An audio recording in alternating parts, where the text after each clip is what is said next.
Tonight, addressing drug challenges in health and the health and humanitarian crisis with those who should know. But first, let's get to see this report from our correspondent Abdul Malik Hassan. It is a cross-path, one of the major spaces for trafficking of illicit drugs in and out of the country. But beating the security has been a tough one. Many have been arrested in failed attempts, despite exploring different means. Most of these suspects tell similar stories of being oblivious of the contents they are conveying for a stipend compared to the street value of the drugs. I decided not to ask much questions because he just told me, go. I will give you this bag. When you get to Abuja, you take it to Lagos. But before you get to Lagos, I'll give you a number that you call. Then the guy will give you 500. I hope it will be sufficient for what you need. I said yes. But their story alone won't exonerate them, so they are tried before the court. Nnamdi Azikiwe International Airport has been one of the major routes for peddlers, but the command was on its top game. Many arrested, while 4 persons have so far been convicted, with one of the traffickers serving 21 years jail term for 781.52 kilograms of heroin offense. Abakari is another case study. He is a defendant in a matter pending in court for his alleged involvement in 5 billion naira cocaine deal, even though 2 persons involved in the case have been convicted and remanded in jail.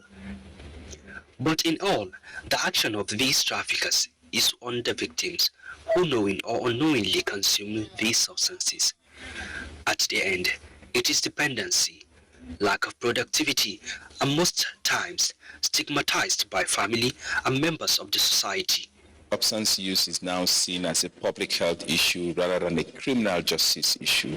And so if people are using drugs, we do not see it as a criminal issue. And so the idea is for governments and organizations to focus more on prevention activities, education of the public for people to get to understand the need for them not to start using drugs, and for those who are using drugs and develop problems from their drug use to be treated rather than criminalized. And there are some who are using drugs and they find it difficult to stop their drug use. If possible, provide harm reduction measures so that though they are still using drugs, they do not get harm from their drug use, neither do they harm other people within the society. But the irony of it all is that many go about their daily businesses, most times not knowing what this set of individuals pass through. So they are left to their own devices. Relapse is something that happens to everybody, honestly. Like I would say, it's a gradual process. It's a gradual process. So you don't rush yourself into it. You don't be overconfident about it. You stay away from places that you know will trigger you or whatever.